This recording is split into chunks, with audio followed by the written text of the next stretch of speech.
This time on the Texas Gooney Bird. Number 976, go around, right side. 976 going around.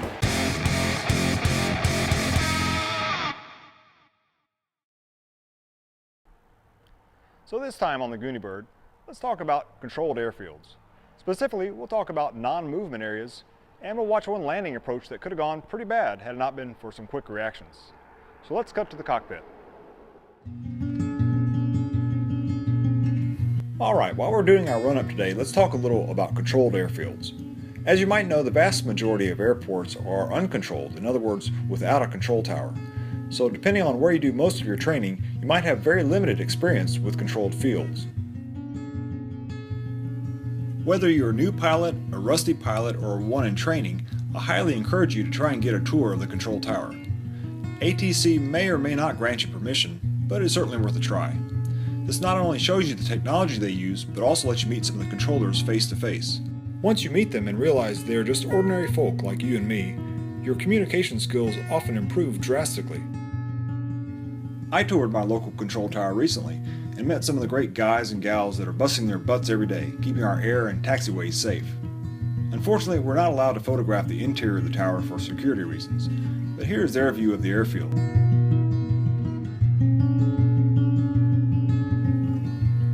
I'm pretty sure that's a P-51 departing the runway.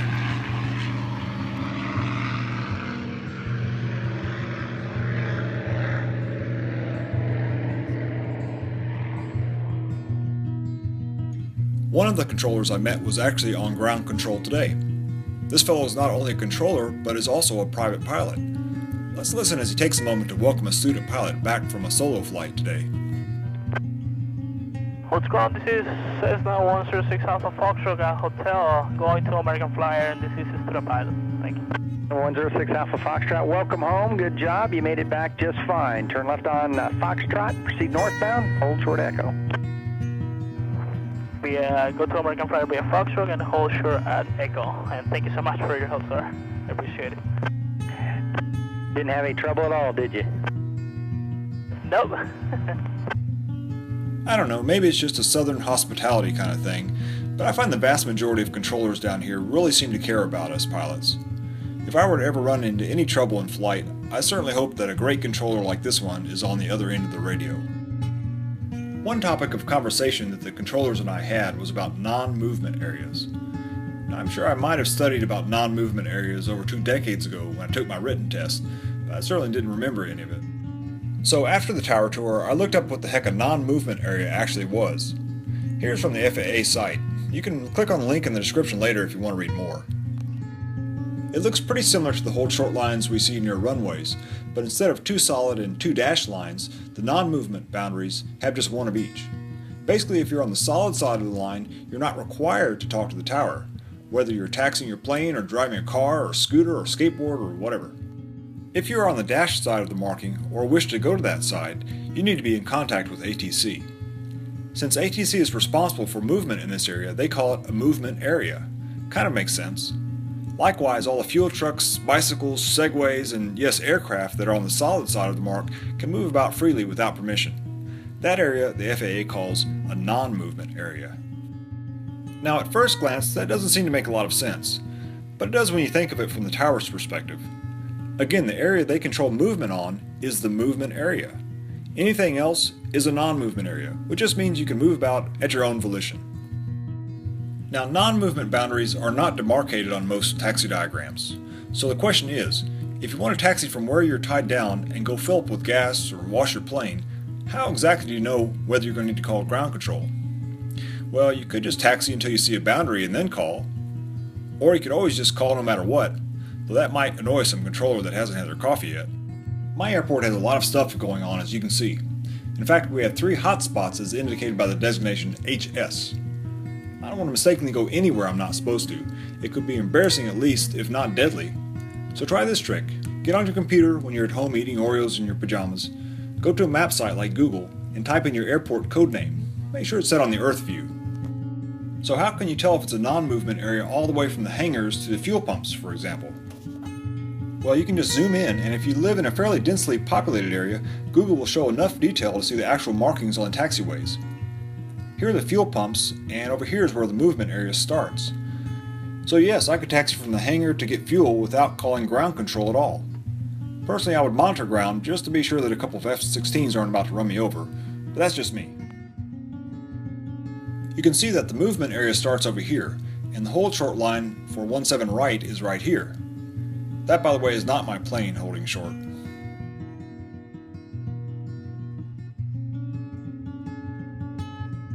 So go find where all these non-movement boundaries are. Like here. You can also see where hold short lines are, like here. When you're finished, go to your favorite taxi diagram and mark those spots like I did here in red. Then put it in your flight bag, or in my case, I marked it straight on my electronic chart. You might just thank yourself later. Okay, so now I've gotten taxi clearance and am approaching the runway.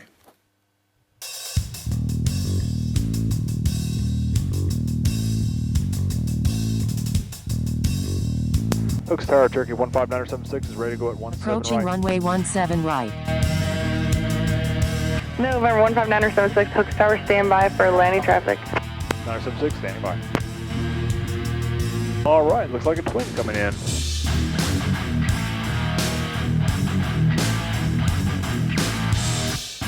And a twin going around. 45 Charlie going around. 45 Charlie, roger, left close traffic. Left close traffic, 45 Charlie.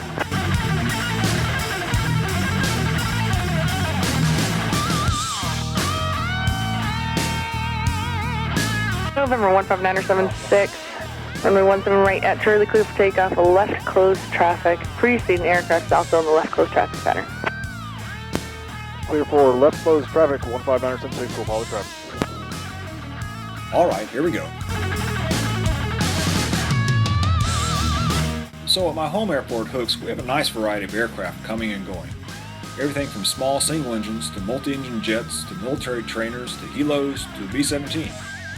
I just love to hear that flying fortress roar overhead.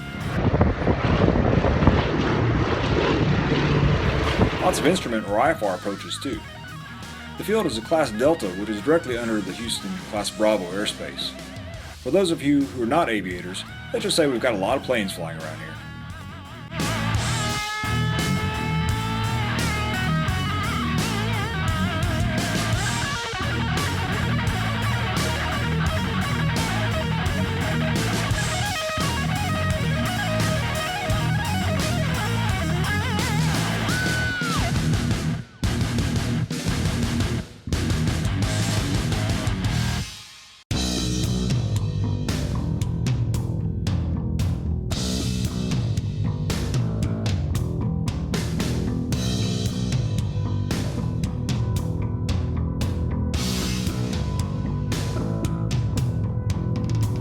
November 976, runway 17 right, clears the option number 2, following Archer traffic on a base to final 1 mile.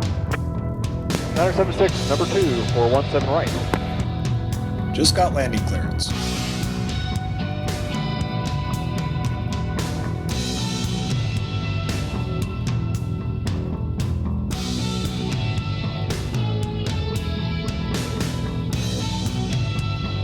November 976, if able, keep it in tight traffic. Falcon Jet on 10 mile final. 976 will keep it in close. Houston approach is about to hand over a jet to Hooks Tower.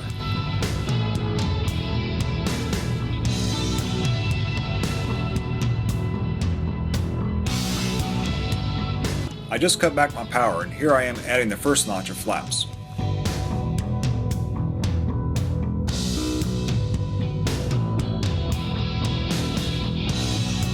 Tower 45 Charlie, exit Echo, stop contact ground control 121.8. Alright, off at Echo, we'll stop and go over to ground. Thanks for the help, 45 Charlie. You're welcome.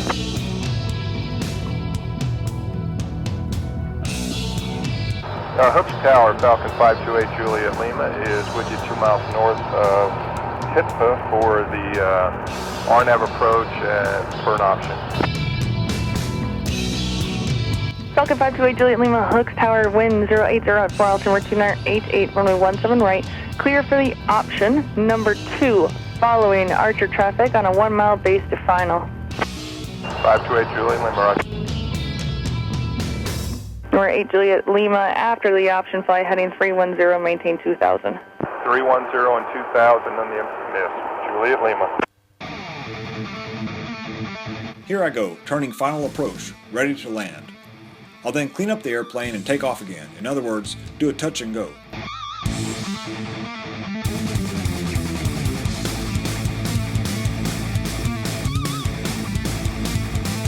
Everything's looking great.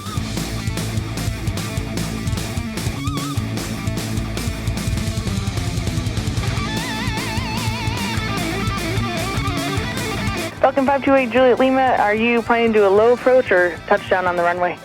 No, just a low approach for minimum. Alright, we'll pause for a moment right here. I'm just about to land, but I've got a jet really close behind me. Since the jet just said he's going to do a low pass and not actually touch down, the controller has to make a split-second calculation and decision. If she lets me land, clean up my plane, and then take off again as intended, well, I might suddenly become an unwilling, though very temporary, passenger on that jet. Another option she has at this late stage is to tell me to go around, in other words, not land. Out of these two options, this one sounds better. Number 976, go around. Okay, let's stop it again. So right now I'm just a few feet off the runway and just starting to flare, but I've suddenly been instructed to go around. What could go wrong? Well, I'm low, I'm slow, and I've got a full load of flaps in. If I raise the nose too high or get out of ground effect, she's going to stall and plow in. If I push the nose over too much, the front gear will hit and collapse, or she's going to bounce like a porpoise down the runway. And let me just say, that won't turn out very nice. Oh, did I mention that I haven't done a go-around on short final in over 20 years? This is no time to pull out a checklist. As a pilot, you have to have the go-around procedure ingrained in your memory for quick access. You need to smoothly but quickly add full power, which is why I always land with my right hand on the throttle as seen here. However, you can't just jam the throttle in all at once or the engine might sputter and you'll have a new set of problems to deal with. If you're using carb heat, I am not, you'll need to turn that off too. My feet will keep the nose pointed in the right direction as I add full power. My left hand will finesse the yoke for pitch attitude to keep me in the sweet spot, not too high and not too low. My eyes are out the window, so I can do just that. When I talk to the tower, the push-to-talk switch is here at my left index finger, though communication is not my first priority here. Then once I have sufficient airspeed and I'm climbing, I will incrementally remove the flaps that are down here on the floor. This all takes place within a few seconds. Alright, enough postponement, let's watch what happens. Number 976, go around, right side. 976 going around. 976, left side, go around. 976 going around to the left. Falcon 528 Juliet Lima, low altitude alert, check your altitude immediately. Roger, we're 700 at minimum.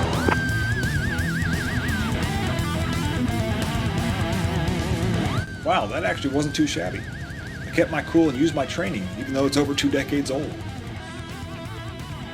Let me remind you that I'm a private pilot and I'm not trying to instruct. I just want to show you what I experienced. If you're interested in flying, go find a certified flight instructor. Go around through something you always have to be prepared for when landing, whether it be for another airplane crossing the runway, a herd of deer, or in this case, on command by the tower.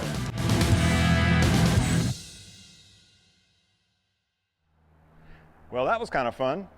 Until next time, we'll see you on the Texas Gooney Bird.